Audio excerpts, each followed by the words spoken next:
Yeah. I also love that guy sitting back in the chair. Uh-oh, wait a minute.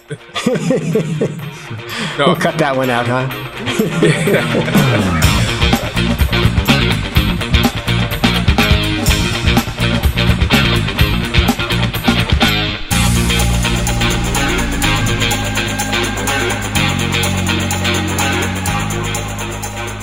Hello, good people, and welcome to another episode of StreetPX. It is Tuesday, May 29th, and I am Casper. And this is Jim Watkins. How you doing, Casper? Doing fantastic and really excited, not only for this show, but what's coming up next week. I mean, it's going to be a big week, isn't it, man? Yeah, Street Photo is upon us. Ken Walton's week, man. Yes, it is. Yeah. And there's so many photographers that's going to be in town. And I don't want to go too much into it because if you've been a listener of our show, you have heard plenty about street photo. And if not, definitely go back about 2 episodes and listen to our interview with Ken Walton, and he'll give you the rundown on most of the things. There's been a lot more things added. One in particular we are a part of. Okay. And that is the, it's... Our Lucid Collective, man. There you go. That's right, man. Oh, that's going to be exciting. Yes. Little passion project that Jim, myself, and a few of our friends here in the Bay Area have been talking about for, the better part of a year? Yeah, it has been. It has been. Yeah. And it finally came to fruition. Yeah, one of us kicked the other in the ass and said, hey, we need to do something, and we did it. But what's cool about this is it's not necessarily a street photography collective. That's actually not kind of how I'm thinking about it, more human interest, because we have members of this collective, and there's only, 6 of us right now. That's right. But this includes, all of the markers of what makes StreetPX, our guest lineup, so great. It's street, it's documentary, and we even have an old AP reporter in there, too. And you called him old. It didn't come out. It did come out that way, didn't it? My apologies, Dwayne. I am sorry, my friend. Dwayne won't bother. It won't bother him. Nah. But this is a show where it's going to be hung and available for viewing starting on the 4th of June over at Glass Key Photo. And what better place for our inaugural exhibit, right? That's right, man. Our sponsor. Absolutely. And that's in San Francisco. But the best day to visit, that'll be on June 7th at 7 p.m. And we'll be hosting our opening reception directly following the bystander exhibit over at Leica Store, which is something I definitely recommend you go check out. But if you're a fan of StreetPX, ours is more important. But this bystander exhibit still going to be cool. Yeah. Well, I say that in jest because bystander is going to be insane. Did you get a look at the list of the people over there? I have not. I have not seen it yet. I mean, Henry Cartier-Bresson. I did see. Let's see, Vladimir Panasenko, Vivian Mayer, William Klein, Saul Leiter. I'm just going through this list here. Lee Friedlander, Elliot Irwin, and I could just keep going. But Winogrand, Alex Webb, Rebecca Norris Webb. It's just going to be a smorgasbord of great imagery. So you go there, you get your palette cleanser, and then come over to Glass Key Photo at 7 p.m. and check out the local Bay Area run of our Lucid Collective show. There you go, man. You can't beat that combination, can you? No. I couldn't wish for a better introduction show. That's a great opening act for us, It is. Yeah. But if you want to learn more about that, go and take a look at lucidcollective.org or streetphoto.org for more information. And I do want to note that the night before, because I want to give love to another local Bay Area group. It's San Francisco City Photography Club. They have an opening exhibit reception going on there on the 6th. And I'm looking at my notes here, trying to get a time. That's at 6 p.m. over at Photo Work. That's a great exhibit that you want to check out too. But I mean, amongst many things, there's photo walks, there's workshops, lectures, and there's a zine show. There's a portfolio review. It's street photo. Mm-hmm. I think we just need to call it just street photo because it's just a shit ton of things going on. That's right. Now, how long is our exhibit going to be up at Glass Key? Actually, because it's going to go beyond the Street Photo Festival, right? Yes, actually, I'm glad you said that. In talking with Gordon and Matt, they are so kind to us and so good to us over there. Instead of only running during the festival, we will actually have our work up until the 30th of June. There you go. So cool. if you can't make Street Photo, but you'll be in the Bay Area in June, Glass Key Photo, we will be there, and it's on the regular upstairs, the store area, as well as downstairs too. There you go. Nice. Yeah. Thank you, Matt and Gordon. Yes, big thank you, and a big thank you to Ken Walton and everybody involved with Street Photo for welcoming us in and helping push our show as well. I'm greatly in that debt. Yeah, that's great. That's great. Yeah. But enough of that. We want to get to the show. And talking about workshops, what a better interview to have than Reid Callanan. He is the founder of the Santa Fe Photographic Workshops, which is, I think, knocking on the door of 30 years in operation. Jeez. Can you believe that? It's insane. And from talking to him, which obviously we'll get into this, but this is a thing. It started as an idea and built from just a handful of courses to, I think, in talking with him, there's somewhere around 200 plus workshops by a host of seasoned veteran photographers from around the world that teach these classes. Mm-hmm. Yeah, and it's not just in Santa Fe either. They got classes in Mexico, Cuba, and then all around the States too. Wow, that's good. I mean, why we're sitting here talking about it? We might as well just let Reid talk about it, right? Let's go. Let's take that ride. Right. Yes, we should. Let's buy the ticket, take the ride, and jump right into this episode with Reid Callanan from the Santa Fe Photographic Workshops.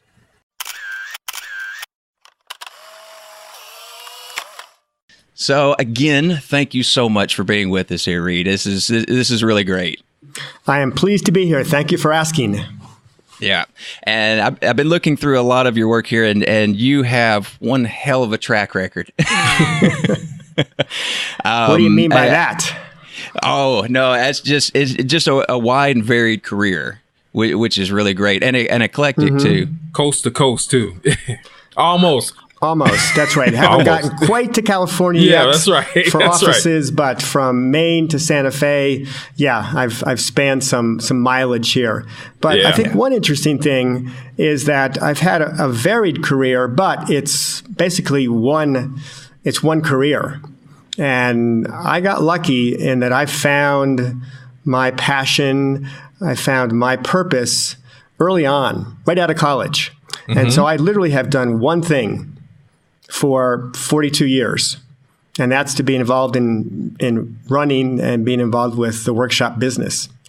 And to have somebody who's had one career in a lifetime is pretty unique, even at my age. But when you look at the millennials and younger generations, they're trying lots of different things, and there's pluses and minuses to that. But I've been fortunate in that I've had really one thing to do in my whole working life, which I love. I think it's great. It is an extremely rare thing. I'm glad you touched on that too, because in this day and age, you don't have, I guess, what you would call the coal miner family, where it's just very consistent and you abide by whatever industry is within your area.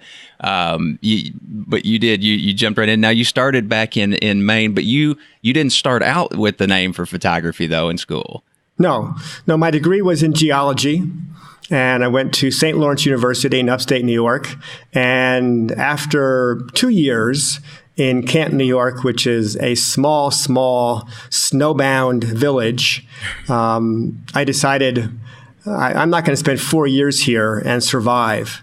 So I need to go somewhere with a little more action, a little more culture.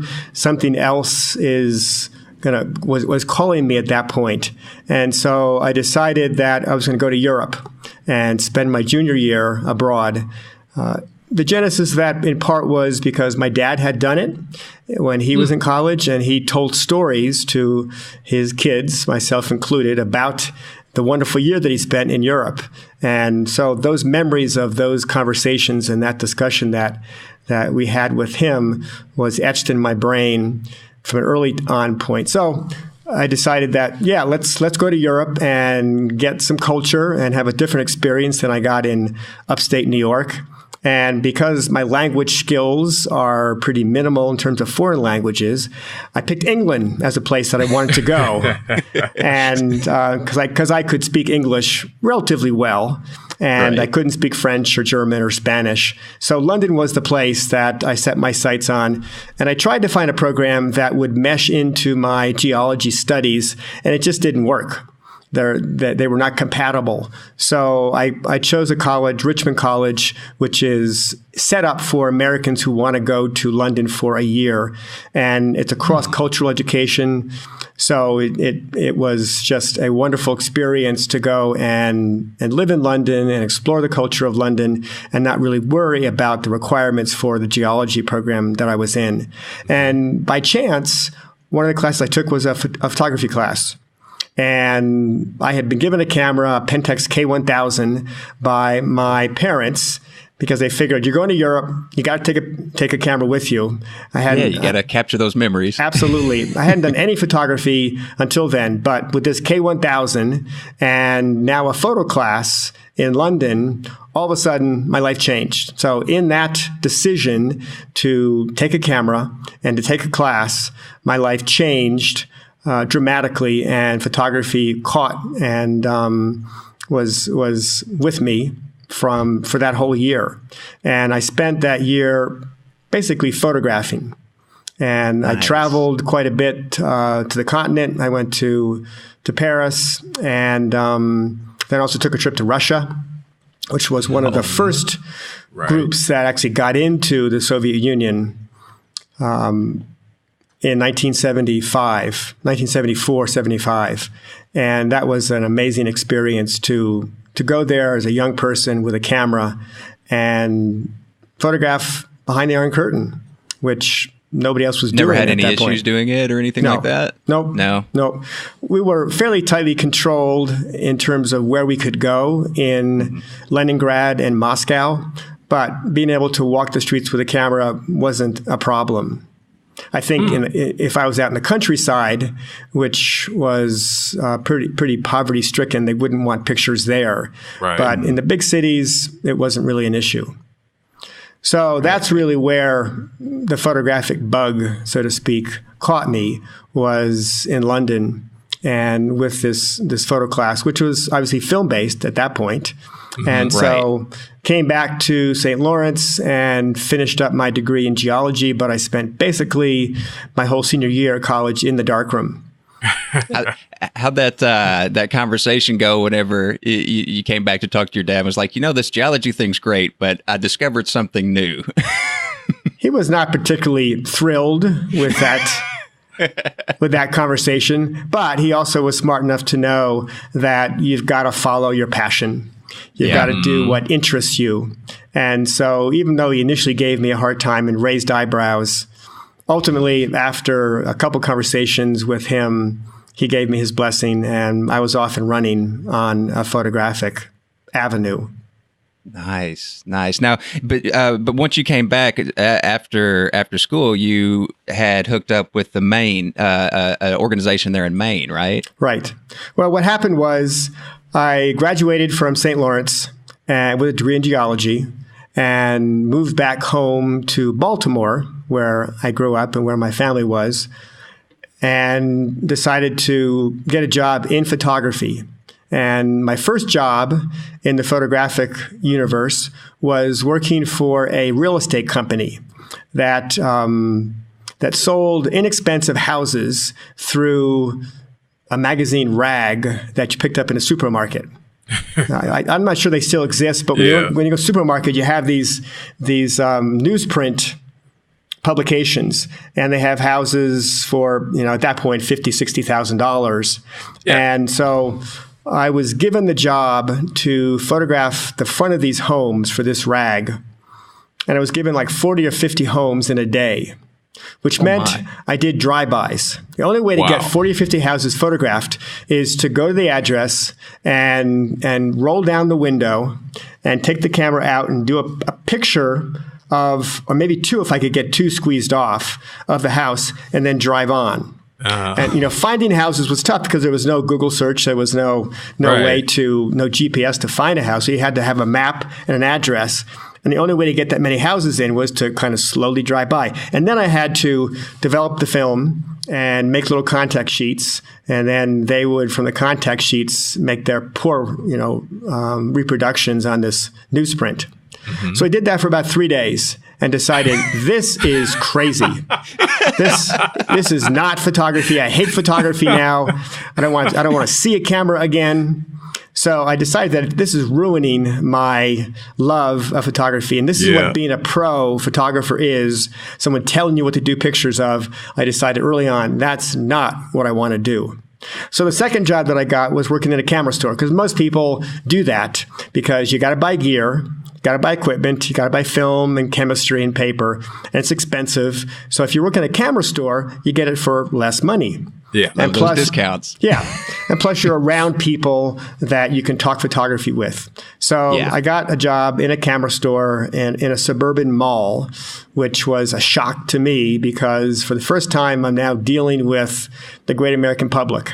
And because I'd gone to a private high school, a private college, I was sort of living in an ivory tower, and all of a sudden I'm exposed to the general population in a camera store in a mall. And I was pretty shocked by that experience. One day I was in the store. The manager was in the back where he normally hung out, and he left the storefront to the clerks. And I was in the store, and this guy comes in and he wants to see a Nikon with a 300 millimeter lens. So I take out the Nikon, put the lens on, and hand him the camera, and he takes off. He runs out the store. And then makes a right and goes out an outside door, which he had scoped out earlier. And I'm standing there realizing this guy just stole that camera. So I ran around the countertop and ran after him, but he was long gone. He had this place scoped out.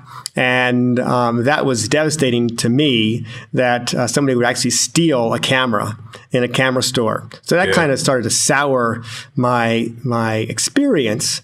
And then like 3 days later, I opened up the mail at the camera store. One of my jobs was to open the mail. And I opened up this folded brochure, and I opened it up and it said Main Photographic Workshops. And those words are etched in my brain because I had spent summers on the coast of Maine at a summer camp. When I was 16 years old, from 16 to 22, I worked at a summer camp on the coast of Maine. And so I knew the beauty of the place and the allure that it had for me. And so when you combine Maine and photographic and then workshop, because I didn't know what that was. I didn't know what a workshop was, but I just saw those three words and I said, that sounds really cool. I got to check this place out. And so I did a little bit of research, which you couldn't do online back in those days. Mm-hmm. You just had to ask people and you had to call up and try to find out about a place. And then I went up. Yep. So I drove up there. I drove up to Rockport, Maine, and decided that I needed to check this place out. And so I drove into Rockport, found the workshops building, and met some of the teachers and said, this place is cool. I love Rockport. It's on the coast of Maine. These people talk photography. That's what I want to do. So this was in April. So I decided then and there that I'm going to basically come back to the workshops in June and take a class. So June, I basically packed up all my belongings into my car and drove to Rockport, Maine. This is June of 1975, a year out of graduation from college, and took a 2-week class with Craig Stevens, who is still a friend and a mentor of mine, teaches at SCAD now in Savannah, Georgia. And that 2-week class just, again, changed my life because I learned so much from him in this 2-week intense workshop experience. Was that just like basic photography or was it a particular genre? It was a 2-week black and white photography class. So even though I knew how to develop film and print, I didn't know how to do it at the level that he was teaching. Mm-hmm. And it was an amazing 2-week experience. I learned more in those 2 weeks than I had in 2 years of trying to figure it out on my own. Yeah. And I realized what this workshop environment is and the power of it and the magic of it, and decided I'm going to stay here. Why should I leave? I've got I'm sorry, I didn't mean to interrupt, but you got in there pretty much at the beginning of the workshops. Did I read that correctly? Yeah, 1973, 1974 is when David Lyman started the Main Photographic Workshops, and I got there in 1975. So I was there really early on in their life, which was very fortunate for me. So after that 2-week experience with Craig, I decided that I wanted to stay and be part of the resident program, which started in the fall. It was a 3-month program, and that's what I really wanted to do. And Craig said, that's great. I think we can make that work for you. Do you want to stick around this summer and be a work-study student? And I said, what is that? And he said, well, basically, you work about 20 hours a week for us, cleaning bathrooms, sweeping the floor, doing stuff in the dark rooms, and then you get to take classes. I said, sounds good to me. I had no other place to go. So I said, yeah, that sounds great. And so I got signed up for the work study program, which at that point was called the fellowship program, but not a great name for it. But that's what they called it. I was a fellowship student. And in that first summer, this is summer of 1975, I got to meet some of my heroes in photography, like Elliot Porter and Paul Caponegro and Ernst Haas and Jay Maisel and Pete Turner and Sam Abel. Wow. Yeah. And all these amazing photographers were making the pilgrimage to Rockport, Maine, because David Lyman had convinced them to come up and teach in this new workshop on the coast of Maine. So I got to meet my heroes in photography, and not just meet them, but I got to have meals with them and show them my photography, look at their work. It was just this amazing eye-opening experience. And again, I meet on that level. Yeah, and that level was incredible. And again, I decided I'm in the right place at the right time, and I'm going to stay here for as long as I possibly can. They're going to have to kick you out, right? And they had to. Well, not kick me out. I actually left on my own. But so the short story is I went to Maine and took a 2-week class and stayed 14 years. Because that's what happened, really. After the 2-week class with Craig, I became a work-study student. And then I impressed enough people to stay and be the darkroom manager in the fall. So instead of having to pay for the 3-month resident program, I traded for it. I became the darkroom manager, which means I had the keys to the place, and I get there at 6 a.m. and unlock the doors. And then when it got cold enough, I had to stock the wood stove to warm it up. So when the students showed up at 7:30, 8, it was warm enough to get in there. We used to warm up we had these tubs, these metal tubs that we would put on the wood stove, and then put the chemicals in their in their containers in there to get the temperature up to 68 degrees. That's how we heated the chemistry, was to put it on the wood stove. But that was my job, was to keep the place warm, keep the chemistry mixed. And so I would basically spend from 6 a.m. to sometimes midnight in the darkroom, taking care of the place, and then printing my own stuff and being part of the program, doing the assignments and just being part of this 3-month program. And I think there were probably 18 or 20 people my age, this was in the early 20s, that were taking this 3-month program. And we had 3 instructors, and it was another one of those magical experiences when I just blossomed in my photographic understanding and knowledge. I'm just thinking to myself here how utterly complicated and difficult it must have been to actually process and develop during that time when you were, because I know temperature, when it comes to darkroom process, temperature is critical. Yeah. Extremely. And you're literally gradiating everything off of a stove. Yeah, so you pull it. You pull it at like 66 degrees because it's still going to be heating up when you get over to the sink. By the time you got to the sink, maybe it got up to 68 degrees. And then if it kept on rising to 69 or 70, then you had to add a little bit of cold water to bring it back to 68 degrees, because the first step, the developer, the D76, was the most critical step. And you had to be at 68 or 69 degrees or you were screwed. So yeah, it was a challenge. That was also a challenge to keep the gang darkrooms warm enough because they were behind baffles on the far end of this floor. And so we had to rig up fans to suck the hot air from the wood stove into the gang darkroom. The gang darkroom was usually 60 to 65 degrees, which is a little bit colder than you want it to be for the chemistry, which was sitting in trays in the gang sink. So I had to devise ways to, bring that warm air in. And we also end up just putting space heaters underneath the enlarging stations to try to keep the temperatures up. Because in Maine, in January, it could be 10 below zero. Oh, and of course. This was in an old building that's kind of like a barn. It didn't have good insulation. So a lot of my time was spent in temperature management as the darkroom manager. But I know it was cold that pushed us out of Chicago. That's for sure.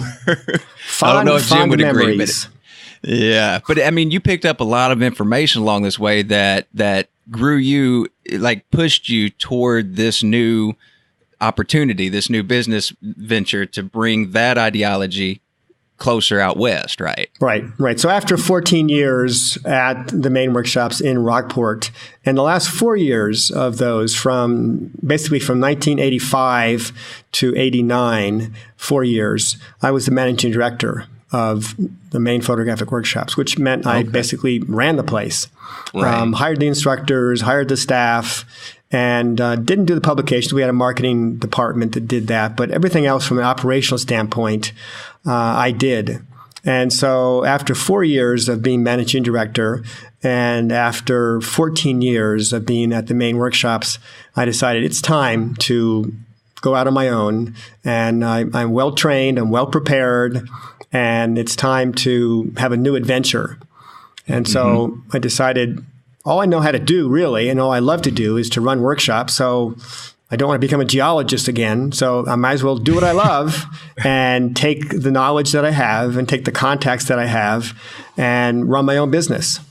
So I looked around the country and decided that it would not be smart from a marketing standpoint to start the Vermont Photographic Workshops or the Connecticut Photographic Workshops. I didn't want to compete with the Main Photographic Workshops. They were, and really still are, the granddaddy of all workshops and our main competition here in Santa Fe. So there's no way that I was going to compete with them and do something in New England. So I actually decided I need to go west of the Mississippi.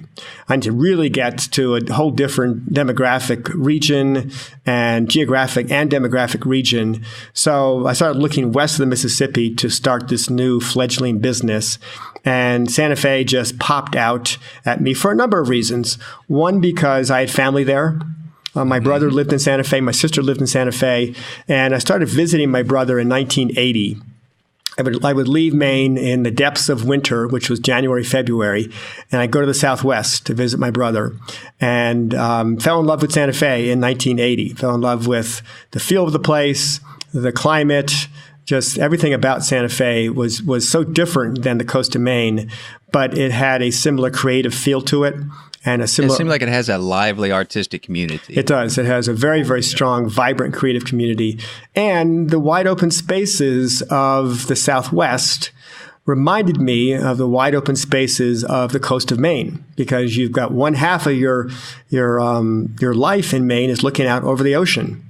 At least if you live on the coast. So you've got this big, wide open, empty space that gives you a spiritual connection to the land that I had in Maine because of the ocean. I basically drove from my house in Rockport down to the harbor every day. My office overlooked the harbor. So part of my view was out over Rockport Harbor and then on to the Atlantic Ocean.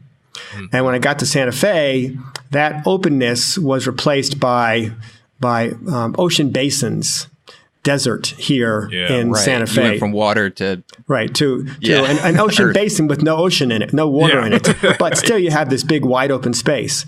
And so again, the spiritual connection. There is a connection between Santa Fe and the coast of Maine. Elliot Porter saw it. He had a house in Santa Fe and lived here half the year, and then he had a house on Great Spruce Head Island off the coast of Maine. Paul Caponegro lived in New Mexico for many years until the elevation did him in, and he had to move moved to Maine full time. So he lives on land that his son John Paul Caponegro owns in Cushing, Maine. So Caponegro also clued into that spiritual connection between the coast of Maine and the high desert of Santa Fe. And I did as well.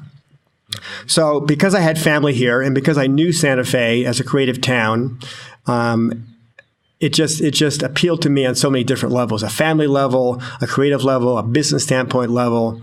And so in 1990, I claimed Santa Fe as the new home, my new home, and decided to use the name Santa Fe Photographic Workshops. It was kind of a no-brainer. You got to name it where you are, right. And you want to say in your title of your business what you do. And there's no point in reinventing the wheel. Right. So I just, opened up a business, Santa Fe Photographic Workshops. For the first 6 months, we ran the business from a barn in Rockport, Maine. So from January to May of 1990, we answered the phone, Santa Fe Photographic Workshops, and we were in Rockport, Maine. But it was a toll-free number, so they didn't know where we were. Right. And they would say, how's the weather out there? And we go, it's sunny and warm.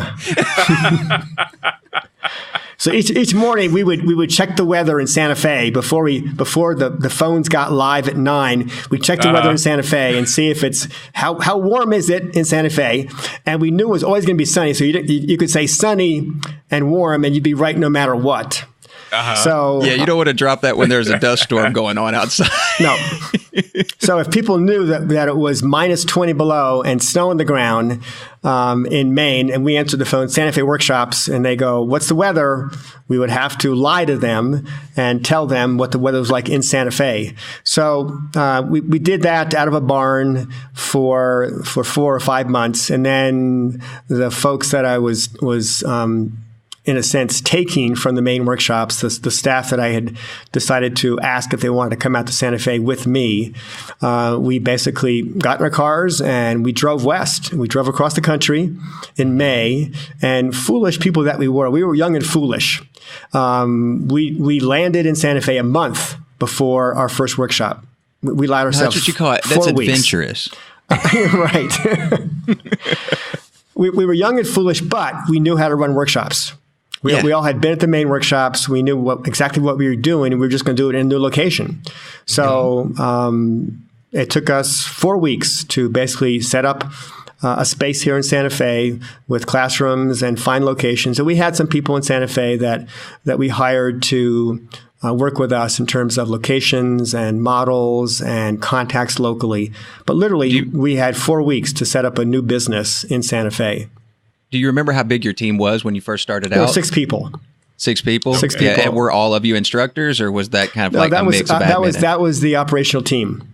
Oh, wow. That was the team that basically, the office team, the marketing, and the operational people that were going to pull this off. The teachers, much like the Main workshops, were all from away. People we hired to come in for a week to teach a workshop. And most of them were people that I met at the Main workshops. Mm-hmm. Okay. We also were fortunate in that we had Eastman Kodak Company as our first sponsor, because Kodak was a sponsor of the Main Photographic Workshops when I was there, and I made contacts with people in Rochester. And at that point, in the late 80s, Kodak was king. Kodak was the major photographic player in the photographic world internationally. Yeah, it's like being sponsored by Canon or Fuji today. Mm-hmm. Absolutely. So when I told the people that I knew at Kodak that I was going to leave Maine and start a new business in Santa Fe, they said, we're on board. We'll help you out. So they gave me $50,000 in sponsorship money, which was basically seed money to help start the business. So some of my savings and $50,000 from Kodak helped start the Santa Fe Photographic Workshops. Which at that time was a different weight of money, at least what it could buy you. Yes.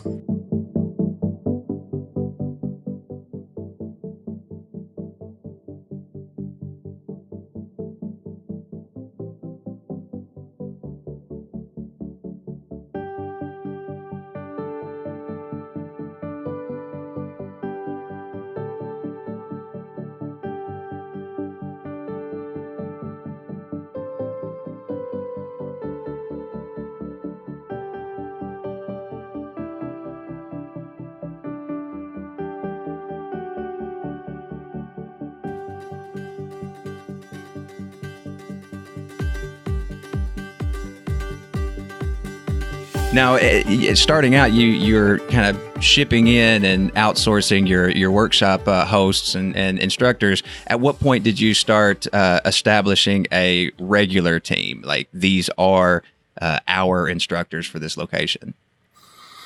I'm not sure that we ever have. I think that we're all sharing instructors. Instructors are still teaching at the main workshops. They still teach all over the place at Anderson Ranch. That's a better way of asking it. Is you continued with that same type of structure? Then. Yeah, that's the basic structure that has existed in the workshop world still exists today. You try to find freelance photographers, be they from the commercial world, the advertising world, the fine art world, the editorial world, working for Nat Geo, wherever you can get them. You want to bring in your guest instructors to come in and teach for a week. And there are other lengths of times of workshops. We do weekend workshops, we do 4-day workshops, but for the most part, these are week-long workshops, 5-day workshops. Maine does them. We do them. Julia Dean workshops, which is now LA Center for Photography, and in Los Angeles do them. So we'll just talk about kind of the standard 5-day format. So the idea is you bring in the biggest name you can, who also can teach and has their ego in check, and you bring them in for a 5-day workshop. And then you try to... key points. Yes, the ego in check is important.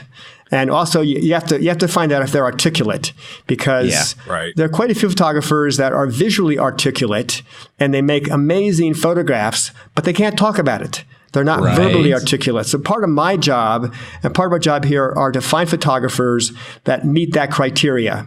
They're willing to share of themselves, so that means their ego is more or less in check. They're verbally articulate. They realize what the educational experience is like. They want to give back. They want to come out here and be part of this. We don't pay them enough to have them do it for the money, for the most part. I mean, some people teach enough where they can make a living just teaching. But for the most part, people do this once or twice or 3 times a year. And so it's not for the money. They do it because they love it. They love to give back. Thing. Right. It's definitely passion. They have a passion for teaching, for giving back. And they like it. They like coming out and inspiring other photographers with what they have to offer, the knowledge they have of this profession. So that's the standard format for most workshops, is you bring in freelancers for a week to teach something that they know really well. And then if you can keep them for the next season, then that's great. Oftentimes we're trading instructors. They'll teach in Maine, they'll teach here. We try not to have them teaching in too many places, and that's not a good thing if you're teaching in 10 different workshops and you can't fill any of them. Right. That's not a good thing. So it depends on how well known you are out there in the photographic universe, how well known you are as a teacher, because there's 2 different things. You can be really well known as a teacher and not that well known as a commercial photographer or a fine art photographer. And then you have fine art photographers that are well known in that arena, but also are well known as teachers. So it goes both ways. How many classes was your program when you started out as compared to what it's become today? The first summer of 1990, I think we did 23 workshops over the course of that summer season, which was pretty good. There was a lot of people for a brand new business. And we had 300 or 400 students that came out for those workshops. And I was feeling pretty good about myself and about this new business. Now, I'll backtrack and say that my goal when I started this business, the Santa Fe Photographic Workshops, my goal was to run a summer workshop business and then ski all winter. Because I was a ski bum. I loved downhill skiing. And I learned that Santa Fe has amazing snow in the winter. Because we have 10 and 12,000 foot mountains here. And so part of the allure, part of the draw of Santa Fe was that I could ski all winter. So that's the priorities in the right place right there. I had my priorities right. I'm not sure the strategy worked really well because I didn't really think it through. So I had a good first summer, did those 23 workshops, and then November rolled around and it started to snow. And I started to get excited about buying a season pass and skiing all winter. And I opened up my checkbook and I realized I don't have enough money in my checkbook to buy a season pass. And then I said, cash flow. I don't have cash flow now. Right. So I decided this ain't going to work.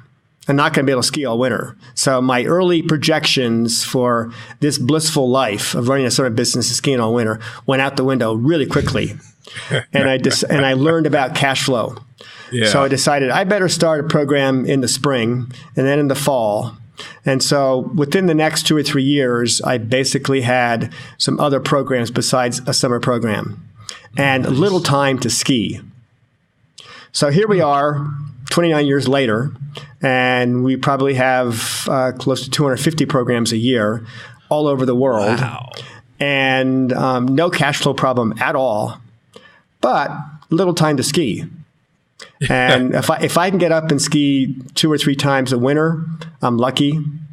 My passion for skiing has kind of waned, and that's been taken over by my passion for running the business and coming up with new ventures for the Santa Fe Workshop. So priorities have changed from those early years of 1990, but cash flow is really an important ingredient when you start a business. And I had no idea what cash flow was all about, but I learned it pretty quickly from firsthand experience. So then the business just started to expand organically.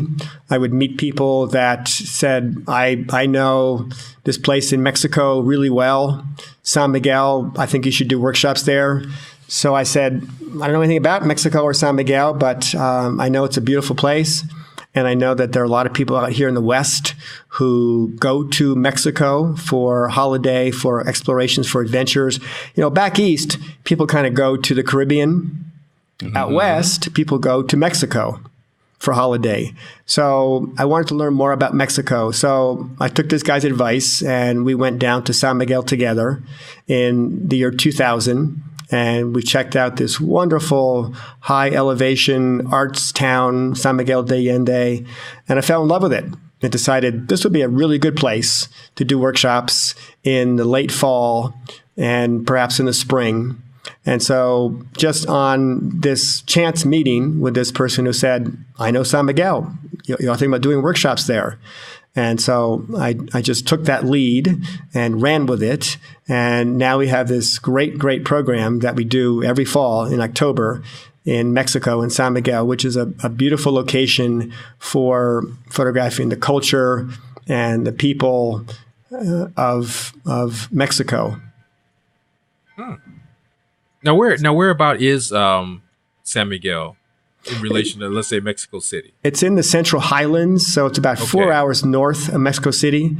Okay. It's in the Central Highlands of Mexico. So you fly into León, Mexico, and then you take a shuttle, which is about an hour and a half shuttle from León to San Miguel. So it's a little hard to get to it, but there are direct flights on United and American out of Houston and Dallas every day. So you just jump on a plane and go through those 2 hub cities and you can get to San Miguel fairly easily in a day.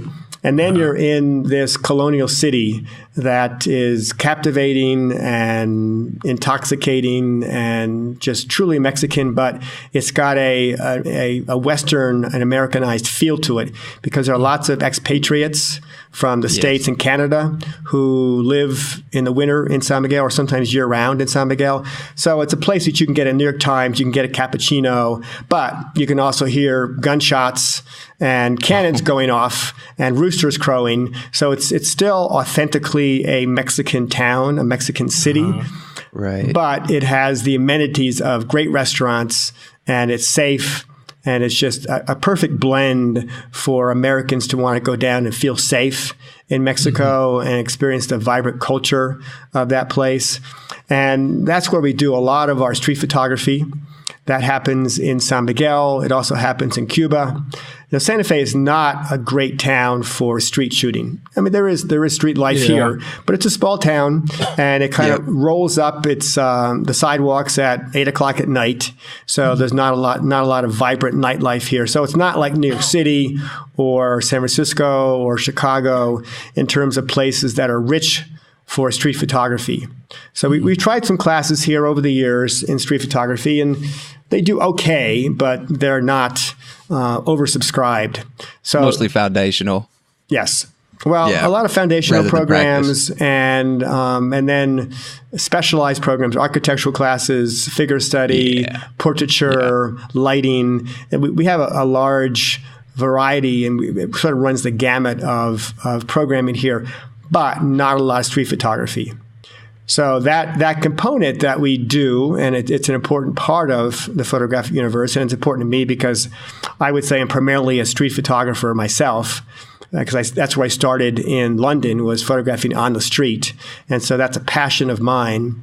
And so to continue that genre of photography, Mexico and Cuba are certainly great locations for that subject matter. And I definitely want to drive down that path and talk about your personal work, definitely. But before I do, I did want to ask, are you still teaching? Are you personally still going down to San Miguel and teaching? Or yes. You excellent. I teach a workshop called Cameras Don't Take Pictures. And the idea behind this class is that photographs that are important, that are memorable, that are profound, come from our hearts and our souls.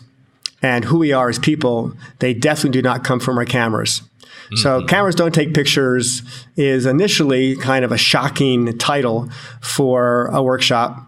And it gets people's attention, which is kind of what you want in a workshop title. Yes. And then when you start to think about it, you start to realize, oh, yeah, right. Well, by itself, a camera is a hunk of metal, and it doesn't do anything. It's got to have somebody driving it.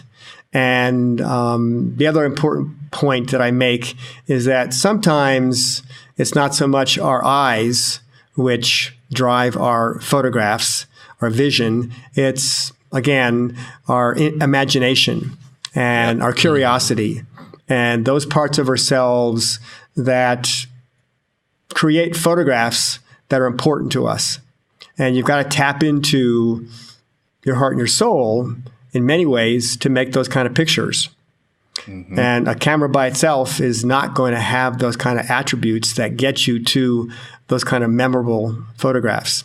So I teach this class in San Miguel, not every year, but maybe every other year, because I found that I can divorce myself from being director of the business in San Miguel. I can't do that in Santa Fe. In Santa Fe, I'm the director. I live here.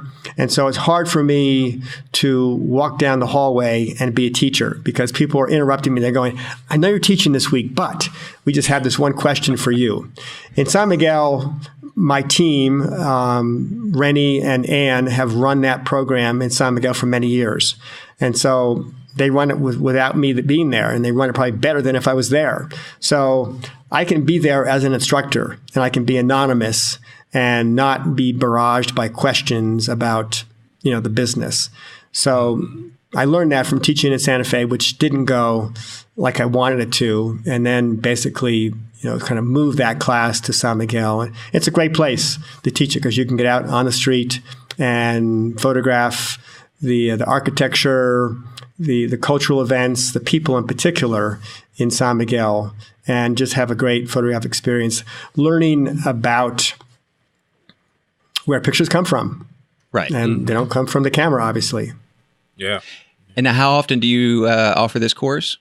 I've been offering every other year in San Miguel. So it's one each every other year. So it's not multiple times a year or anything? No, just once a year. I'm not well enough known out there as a teacher to fill a class 3 or 4 times like a lot of our instructors are.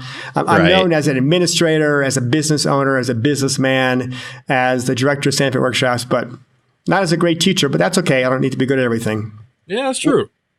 Yeah. Let me sneak something in here real quick because I think this is pretty much important when you're looking at workshops. Where are you drawing your workshop attendees from mostly? Our demographics have been the same since we started in 1990. The main demographic regions are California, Texas, New York, and then New Mexico. Oh. And they were that in 1990, and they're still that today.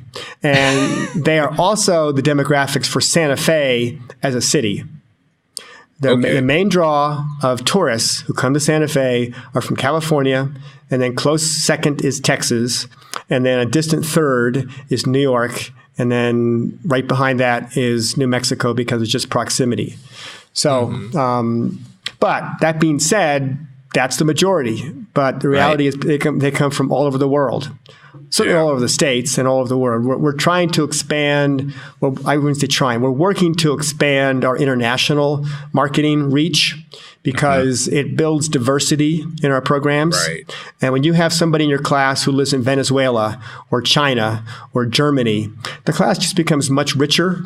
Yes. And a better experience when you have diversity. I will say that building diversity in our programs from our participants and our instructors is a challenge. And it's something that we're committed to, but it's really hard. It's really hard because the people who have money to spend on a workshop are baby boomers, which is our core audience. Our core audience are people 60 to 75 years old. And for the most part, Anglo, because those are the people that have time and money. Yeah. And so a lot of our classes are well stocked with baby boomers, which on one hand is great because, it's a good audience for us. They have the money and the time, and we're doing well as a business. The downside is that the classes are pretty homogeneous. Yeah. And so if you can get some ethnicity in there, you can get some foreigners in there, you can get some young people in there, it just makes the class so much richer. Have you found that to start shifting? Yes, it is starting to shift. And social media marketing is helping in that. Our outreach is helping that. Our intention is helping that. But it's tough. 30 and 40-year-olds just don't have the time or the money to come and drop $2 or $3 grand on a week in Santa Fe, or to go to Cuba for $5,000 or go to Japan for $9,000. It's a fairly finite group of people that can afford these kind of prices. So we're trying to build our scholarship program so we can bring in more people that can't necessarily afford to come here. Right. We're trying to attract a more diverse round of instructors that they will bring a more diverse audience. But it's tough. The photographic universe is kind of ruled by men. They're on a lot white of men. It's true. It's hard to kind of fathom it, but it is true that it's ruled and dominated by white men. And the first way to be able to resolve a problem like that, is to admit there is one and define what it is. Right, and that's truth. Right. We've actually got the first week of our summer workshops. This coming summer, which is the last week of June, are all women instructors. All 5 of our classes are taught by women. And that's really, really great for us. We thought about promoting it. We decided it might be a little too heavy-handed. So we're not going to do that. A little too on the nose. So we're just going to let people notice that on their own. Yeah. But if you open up the catalog and you look down the list, you see that, all 5 of those are female instructors. Our audience here in Santa Fe is pretty much split 50-50, 50% women, 50% men, although it's starting to skew more towards the female side of things. So my guess is that probably this year will be closer to 55 or 60% female and 40% men, which is that is wonderful. Pretty nice. Pretty nice. Yes, that is amazing to hear. Now, are you using is social media kind of your primary marketing source, or where do you find most of your emphasis on? Our best marketing source are alumni, by far. Word of mouth? By far. Word of mouth is by far the best marketing we have. In part, that's because of 29 years. We've been in business 29 years. We have over 20,000 alumni that have been through our programs. And I can safely say that 99.9 of those people who come here leave happy. They leave transformed. They leave converted. They leave singing our praises, which is great. And so, any notable names that? Yeah. Oh, that would be hard for me to come up with notable names because there are a lot of them. There are a lot of them. from people that have had amazing careers as photographers to celebrities who come out and take a workshop. Actually, I'll tell you one story about a celebrity that is one of my favorite stories about people who come here. We worked with Apple Computer from the get-go. John Scully, who was the CEO of Apple Computer, was also a resident in Camden, Maine. And so he was taking photography workshops at the Main workshops when I was there in the late 80s. So John and I became friends. And when I started Santa Fe, he became a board of advisors member, and he brought Apple Computer on board as one of our first sponsors and gave us a bunch of equipment. We had a bunch of Macintosh computers and laser printers, which was very generous of him to do that because we couldn't afford to buy a lot of gear at that point. So to have Kodak and Apple Computer as early corporate sponsors helped to put us on the map. So anyway, we continue a relationship with Apple even after John Scully left Apple. And in the late 1990s, we developed a relationship with an Apple employee named Ken Sharma, who was in charge of a program called the Apple Masters Program. There was a whole marketing campaign done by Apple called Think Different. And it was a great marketing campaign, and they used some of these Apple Masters on that campaign. And so Ken Sharma and I put our heads together, and we decided, let's do a digital photography workshop in Santa Fe at the workshops for some of these Apple Masters as a marketing tool. Digital was just starting to become popular. You know, we were basically moving from a silver halide film-based technology to digital technology in the late 90s. And it was just starting to get to the point where people were taking it seriously, because in the early 90s, people said it's never going to hold. You know, film. Well, you still had the battery pack on the back and floppy disk as your it's right. And just Kodak, that vision wasn't there. Kodak didn't see it either. Kodak figured film is going to be king forever. So Kodak, even though they invested some money in digital, they still felt that film was going to be their cash cow for the next 50 years. It's like Canon and Nikon with mirrorless. They didn't see that coming. So in the late 90s, people were starting to realize this thing is not going away. This digital photography is not going away. And Apple realized that. So they invited a bunch of their Apple Masters to come to Santa Fe and do a photography workshop. It was a 4-day or a 5-day. I've forgotten how many days, but it was a let's call it a week-long workshop with digital cameras and Photoshop. So Adobe came out, Russell Brown from Adobe came out, and some folks from Canon came out because we were sponsored by Canon at that point. And so in residence here, we had Sinbad, who was a comedian, who was part of the Apple Masters program. We had Gregory Hines, the tap dancer, the dancer. We had Kathleen Kennedy, who produced most of Spielberg's movies. We had Jay Roach, who did all the Austin Powers movies. We had John Cleese from Monty Python came out. And then best of all, my favorite was Muhammad Ali came out.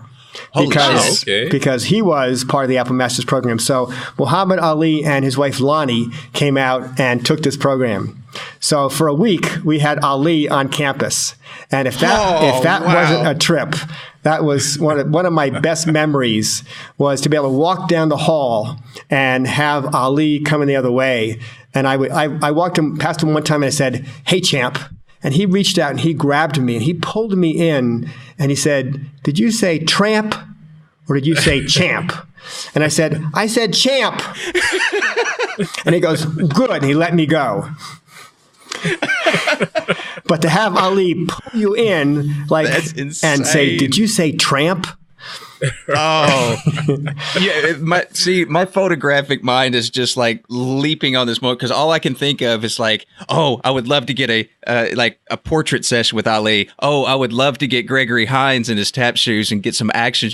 Like, I'm just thinking about the opportunities it was amazing. It was mind blowing to have these. There were like a dozen of them, and they all were given digital cameras, and they were being taught by Canon representatives, and Russell Brown and his Adobe folks were here teaching them how to use Photoshop. And they were in our digital lab using Photoshop on screens, then going out during the day and making pictures at ranches. And And it was an amazing group of creative people who came together to explore digital photography for a week. And at that point, Ali was heavy in his Parkinson's, so he really couldn't hold the camera. Right. He was shaking so much that he couldn't. So his wife Lonnie did most of the photography, and he just hung out. And we got a big chair, big easy chair, and put him in the digital lab. And he sat there and ate ice cream for a good part of the afternoon. And then at one point, he decided that he needed a big space. He came in and he asked me, I need a big table because I need to translate the Quran, because he was doing a translation of the Quran. And so we have these two big tables in the office that face the windows. And so we cleared off all of our stuff off the table, and we let him take this table. So you have Ali sitting there with the Quran spread out and paper spread out. And this week it was in July of 1999, I believe. And so we had other workshops going at the same time, and people would walk into the office and they would see Ali sitting there with his back to them, and they would go, is that really who I think it is? And we go, yep, it is. And they would go, oh my God. That's so insane. There were all kinds of episodes like that all week long, that people would come around the corner and they'd be face to face with Ali, and they just would be dumbfounded and dumbstruck by this thing. Oh my God. Were all the people, all these names on the campus at the same time? Yeah. It's like working on the set of Heat. Mm-hmm. It's it's all-star in all around. That's great. How long were they there? For a week. They were here for a week. Oh, for the full week. Yeah, I get you. I get you. So I've got pictures of. So one of the evenings we had a dinner at our house with the Apple Masters, and at one point Ali was sitting by himself on the sofa. I don't know why he was by himself, but he was sitting there by himself. So I said, this is a golden opportunity. So I had been given a book by Howard Bingham, who was Ali's best friend and his photographer. And the year before, Howard Bingham had been to the workshops and taken a workshop, and he had gifted me this book that he did on Ali. It was a book of photographs of Ali. And I had that book handy. So I took that book and I went over and I sat down on the sofa next to Ali. And I said, would you tell me about this book? And so he opened the book up on his lap, and I'm sitting next to him, and he's telling me stories about meeting Ed Sullivan, meeting the Beatles, about Bundini Brown. I mean, all these. Yeah. He would change the page, and then he'd say, "Oh, I remember when," and he'd tell me the story.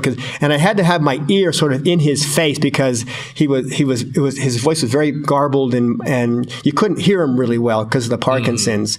But I had my ear into his ear, and he was telling me stories about meeting the Beatles.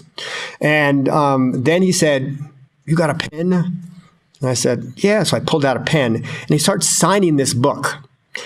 So he flipped the page and he signed Muhammad Ali. Flipped the book, signed Muhammad Ali. So I have this book of photographs that almost every page is signed by Muhammad Ali.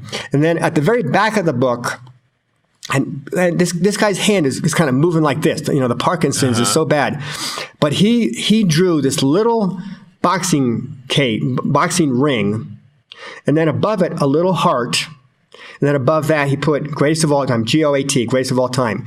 Now, how he did that with his Parkinson's, I will never know, but I've got this book to prove it, with this little drawing that he did, and put greatest of all time on it. So, great memories of being able to spend really 40 minutes with Ali, sitting next to him, telling stories and signing this book.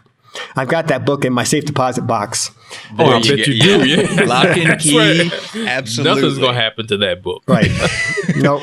So that was certainly a highlight of 29 years. And there are other ones, but that one was just over the top in terms of, who was here and who took part in the workshops. And we've had other celebrities that have come kind of anonymously that I don't want to talk about. But everybody shows up in T-shirts and jeans, and you don't know who they are. I thought at one point that I should Google everybody who comes in here and find out, because I'm sure there's people that have come here to take workshops that are billionaires or are amazing people in their own rights, and I just have no idea that they're Joe or they're Don or Sally. Yeah, they're coming in hat and shades like anybody else, and because they're outside of that starstruck atmosphere.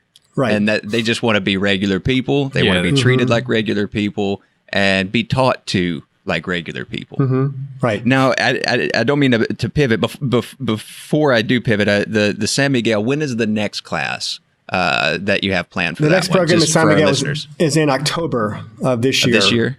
Okay. Right. And we'll get a link for that and we'll add it to the show notes. So if any of our audience out there are interested in joining you and the team and learning down in San Miguel, and this is street photography focused, right? Right. Yep.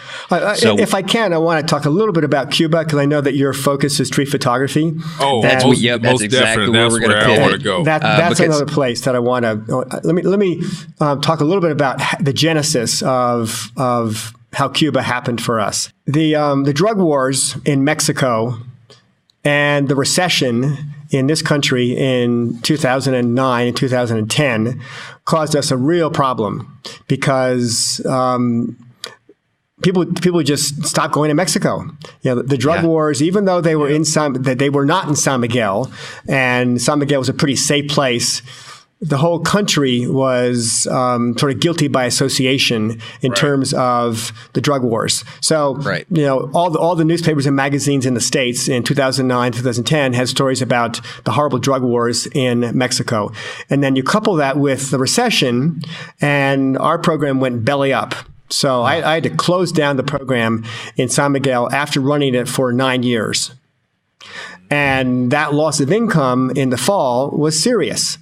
And so I looked at the financials and said to myself, I've got to start a new program somewhere that takes people, to a cool place. Because what happens is people come to Santa Fe and they take a workshop or 2 or 3 or 4 or 5, these foundational workshops, and then it's like, where can I go next? Where can I go in the world with you that will be a cool place to go? And that was one of the great things, and still is great things about San Miguel. So anyway, I got out a map and I started looking what's close by that I can build a program. And Canada just didn't seem to have what I was looking for.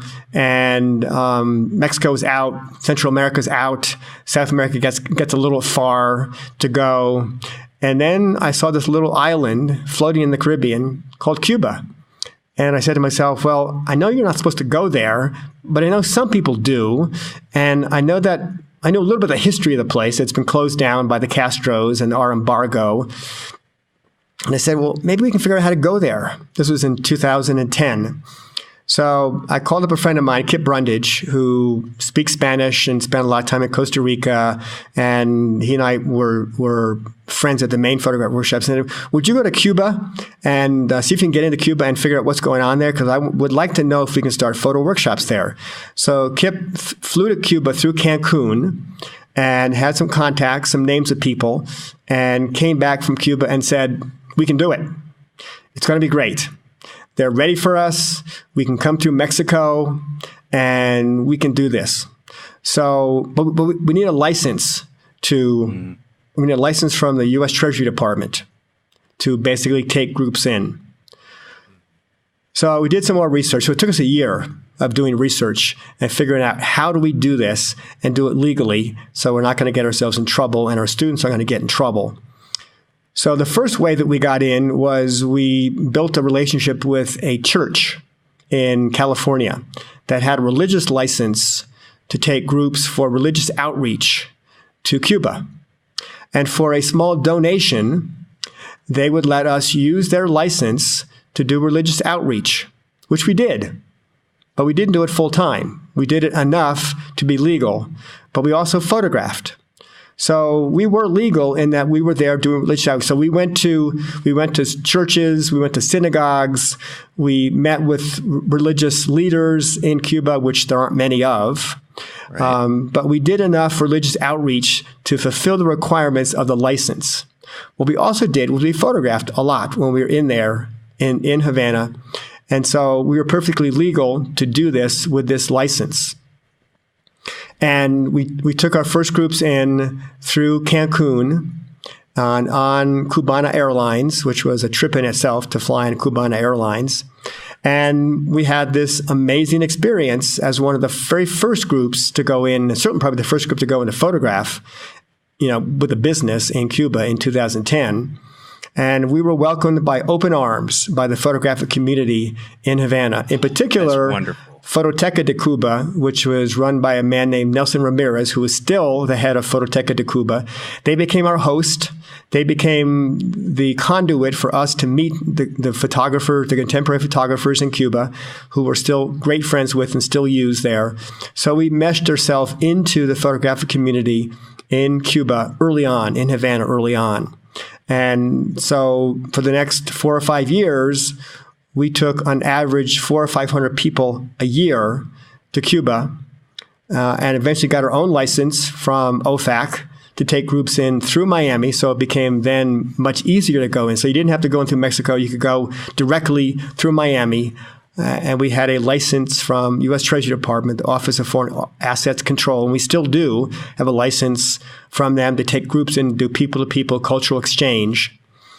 But in the early years, from say 2010 to 2015, our program was running gangbusters, just taking tons and tons and tons of people in to do people-to-people cultural exchange in Havana. We branched out to Vinales, to Trinidad, then we branched to the eastern side of the island, Santiago and Baracoa. So we were all over the place, all over the island with our photographers, meeting the Cubans and having these great relationships with them and learning about their culture, about their lives, just about the history of the place. It's a magnificent place to photograph, and it was unphotographed for so many years because of the embargo that our country put on it, and also the Castro regime. So you've got this amazing tropical paradise that also is a communist dictatorship. Talk about a paradox and an anomaly. It's just the most fascinating country in the world, I think. Places like Iran and North Korea are fascinating because of their dictatorship and because of how they run their country. But you've got a country that's right next to ours that's a Caribbean island that's also a communist dictatorship.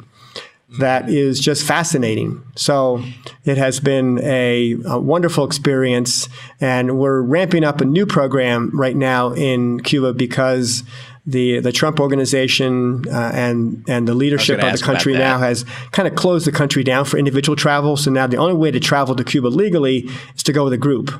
You can still go for religious outreach, but that didn't affect your licenses or anything? No, not our licenses, no. It affected individuals going, but not groups that have had licenses and have a track record of taking groups to Cuba. So we still have a general license to take people to Cuba.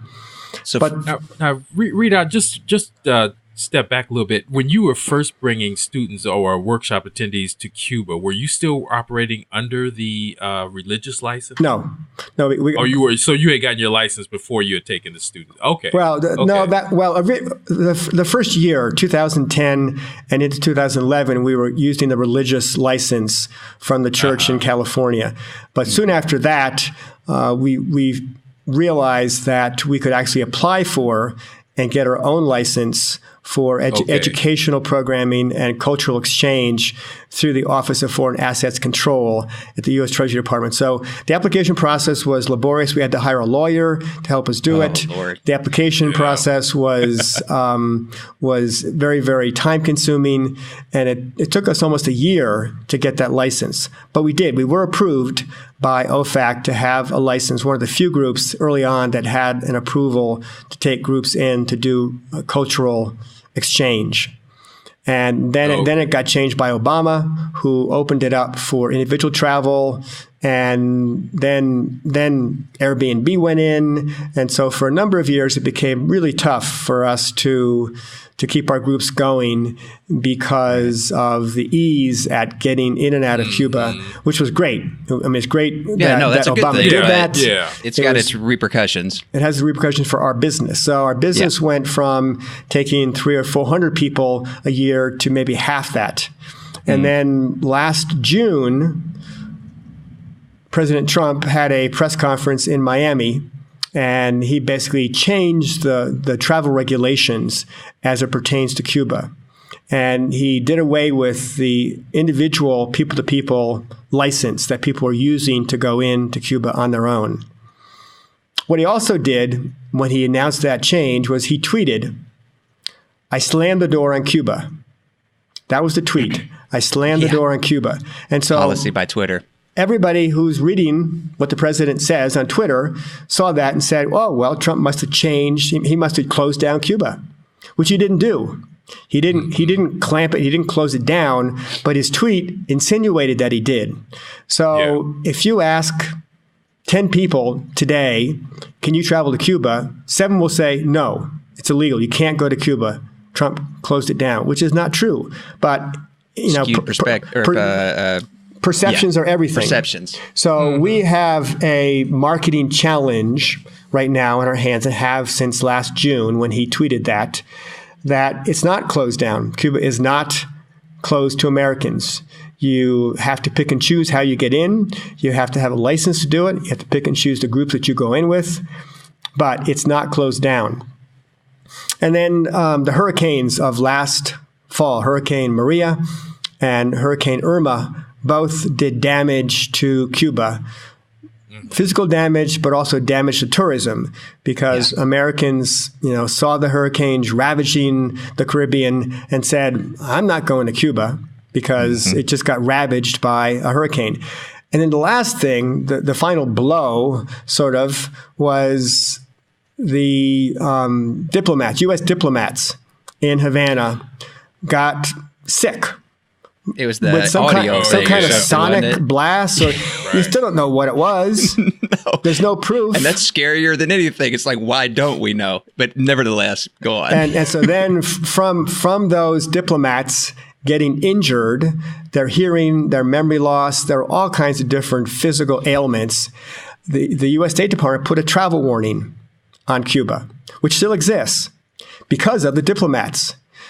Which I think is crazy, because U.S. tourists, or not tourists, U.S. travelers to Cuba, you can't go as a tourist. U.S. travelers to Cuba are not in danger of sonic blasts. Right. No way that's going to happen to them. You're not a target by the Cuban government, because they want you there, because they want your dollars spent to help the economy, and you're not a target from the U.S. perspective, because you don't have any secrets. You don't have anything to offer. And so there's no reason, I believe, in having that travel warning still in place. But it's still in place. But I think most Americans now realize that it's either politically based or it's based on innuendo.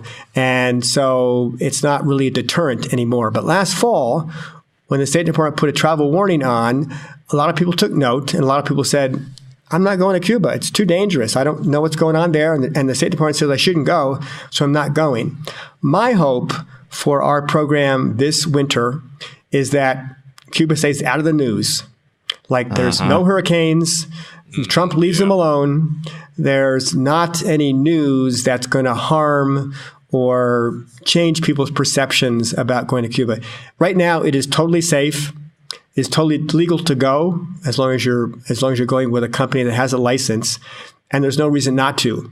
The time is now, I believe, to go to Cuba, because with what's happening with Trump and Russia and China, anything goes, and we've got this Castro regime still in place in Cuba that's 90 miles from Key West, and it's a political pawn, and so it's not going to stay stable forever.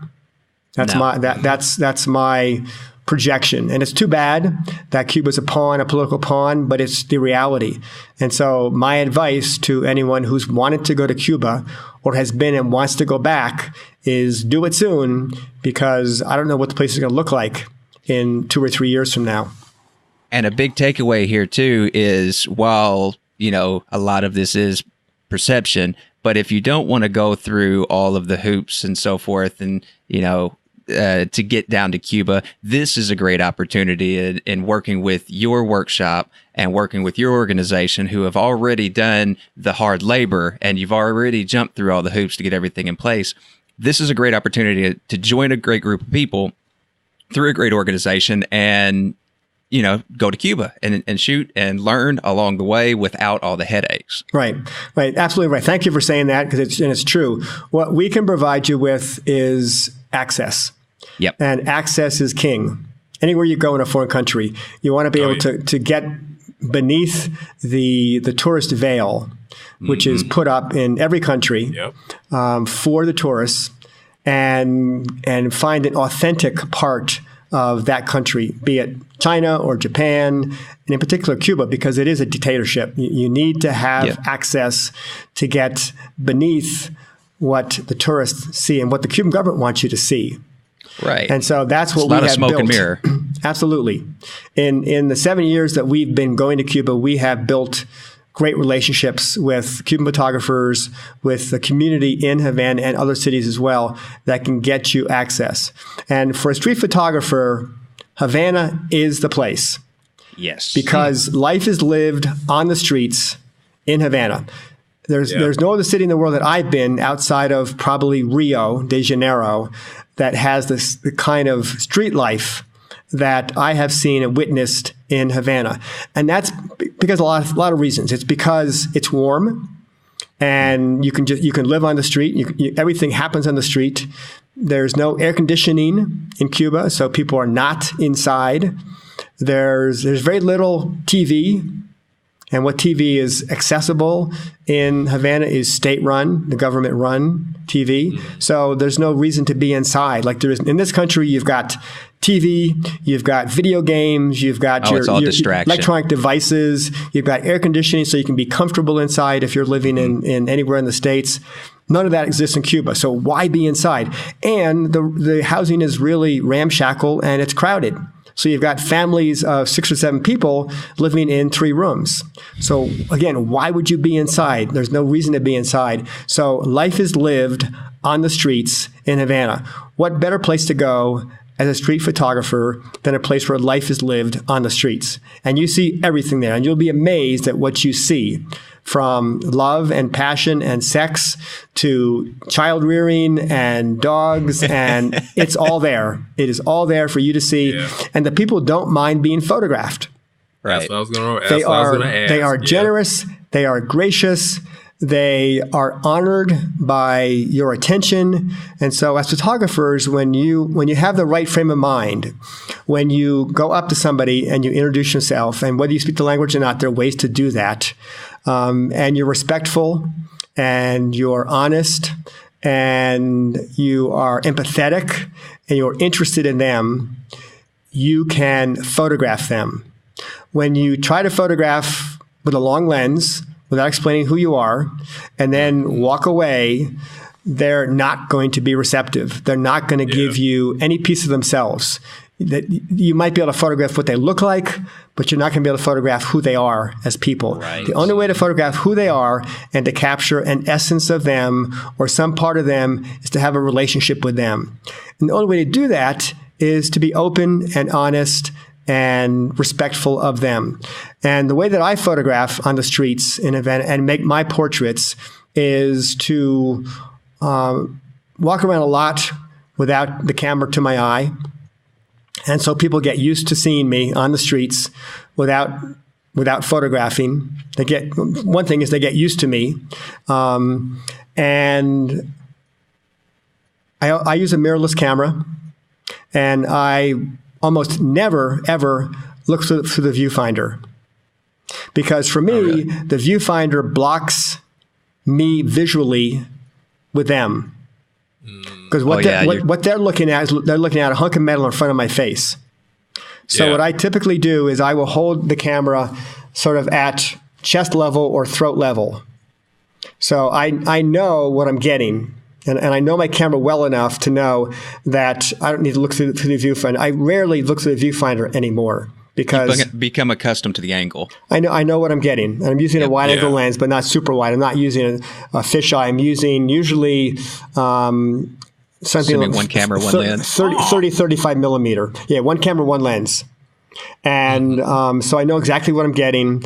I have my exposure preset. It's automatic focus. I'm using as much automated features on that camera as I possibly can.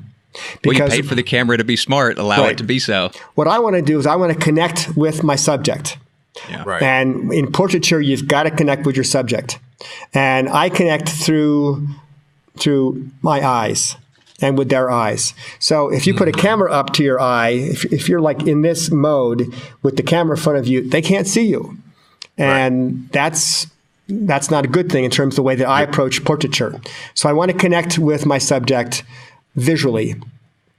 And through my eyes, I can tell them why I'm there, what I'm doing. That I'm respecting them, I'm empathetic, and I'm not trying to steal a picture or their soul or whatever. And also, the mirrorless camera it's small, it's lightweight, it's not intimidating. If you go in with a DSLR and you got a bunch of lenses on your body, you're a photographer. Big ass photo vest on. We all know them, don't we? We do know them. So no photo vest. No big camera bag. So what I do is I have a backpack. This is my way to photograph on the streets in Havana. Inconspicuous. I've got a backpack that has a water bottle and has some extra cards and a map and some little things to give away, some chocolates or jacks and balls to kids. I heard you kind of do gift giving. That's it. And so I have a mirrorless camera with one lens, and that's it. I'm not a photographer. Right. I don't want them to think I'm a photographer, because if they think you're a photographer, they're going to think, well, what are you using these pictures for? And an iPhone. I've got an iPhone as well.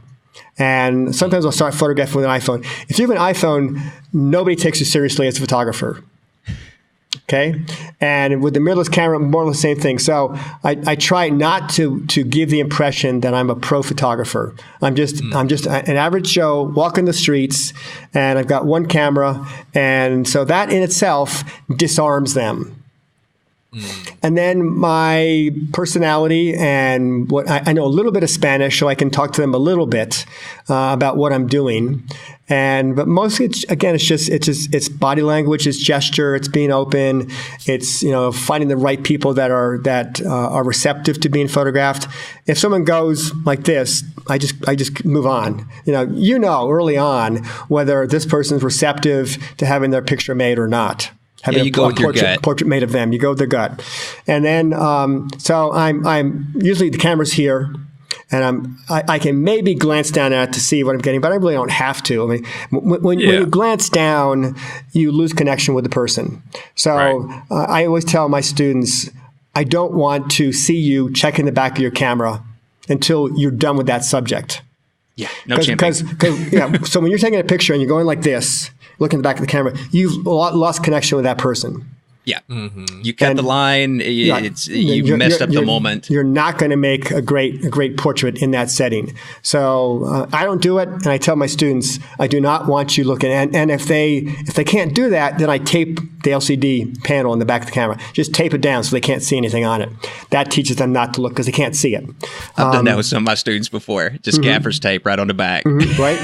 That'll do it. And what you can do if you want is you can share the picture with them, with the person you're taking a picture of. Yeah. And they know what the camera is now. They know that they can look at their picture. So oftentimes they'll ask. So that's another part of the interaction process, is showing them their picture on the back of the camera. So it's all part of the process. And then you take your time and you spend time with them. With kids, I get down on their level. So if I'm photographing a portrait of a child, I'm on my knees.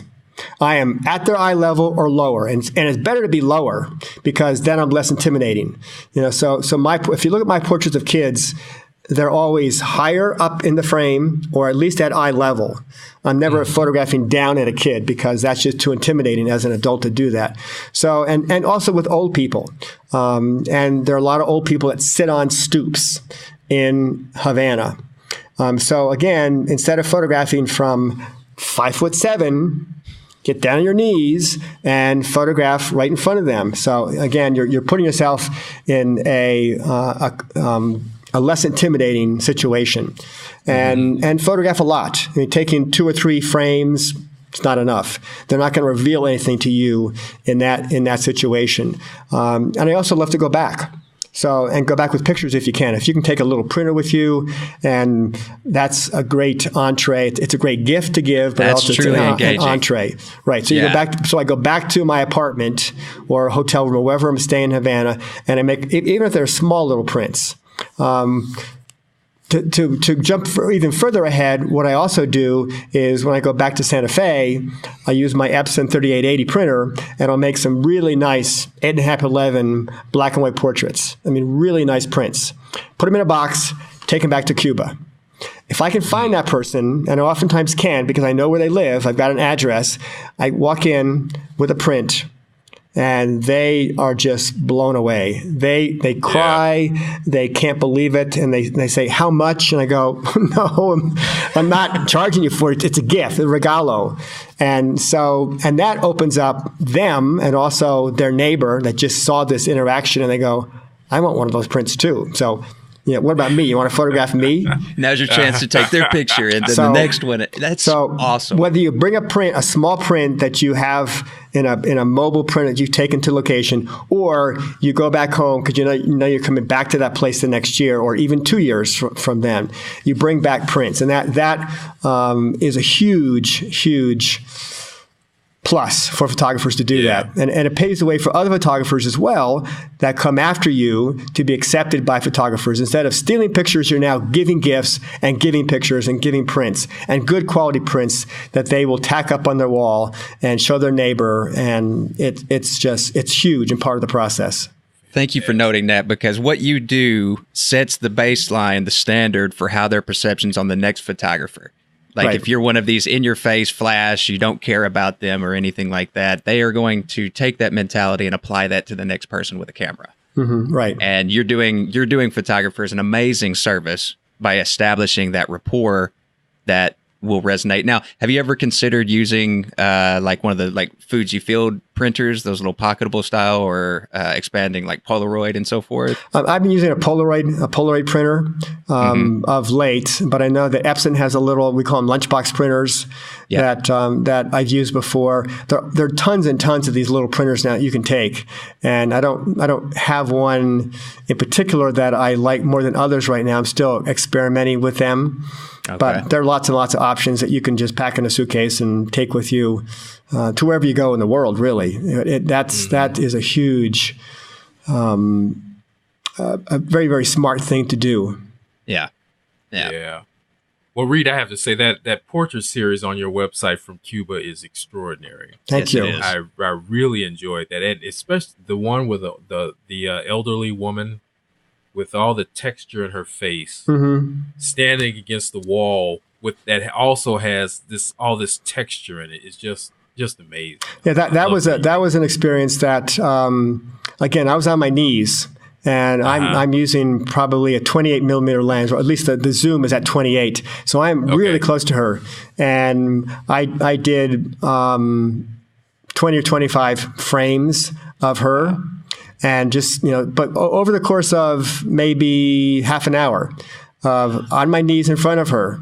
And because she just has this regal quality about her, and this great face and the great head of white hair. And it's one of my favorite portraits, and just the time with her. And I took back a print. I found her the next year and took back a print and gave it to her. And again, she was so appreciative of that gift to her, because she gave me a huge gift with her time and opening up her soul to me for that lovely portrait. Thank you for noticing that one. That's one of my favorites. Oh yeah, I love that shot. Yeah. Well, I know we're coming up here towards the end, so I'm going to throw it over to Jim to throw out that last question. Okay. Yes, it's a question that we generally ask all of our guests. If you had your choice of shooting anywhere in the world since the inception of the camera, where would that be and when would that be? Wow. That is a very, very thought-provoking question. It's kind of like the ink blot test. It's like, what's the first thing that comes to mind? Okay, the first thing that came to my mind was Havana, Cuba. And I would say the time frame was probably a few years before we got there in 2010, because that's when people in the States were starting to figure out how to get to Cuba. So I would say I would love to have been photographing on the streets of Havana, Cuba in 2004, 2005.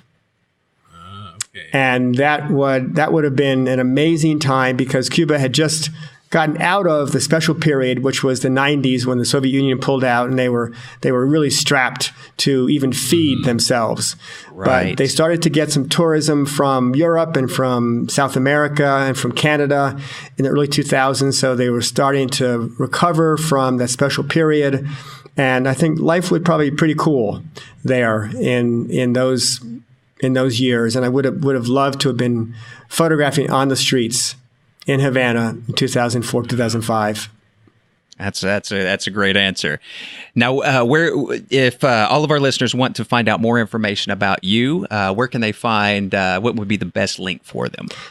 Well, two things. Because I'm so synonymous with the workshops, I would say SantaFeWorkshops.com is where they're going to find out about the workshops, and that's to find out about our programs in Santa Fe, in San Miguel, in Cuba, in Japan, in India, all over the world. That's the place to go. That is our main website. We also have a new writing program that we just started last year, and we're about to roll into our writing lab program in May. So that's kind of an exciting new venture for us, is workshops for writers. And then for me personally, I built my own website on Wix.com last year, and that address is simply reidcallanan.com. So if you want to see my personal work, my portraits from San Miguel, from Zihuatanejo in Mexico, and then Havana, and other images, where I have some iPhone images up from trip to Japan and a trip to Paris. So if you want to see my personal photography, reidcallanan.com is where you would find that. Excellent. And what's your handle there on Instagram? Reid Callanan. All right.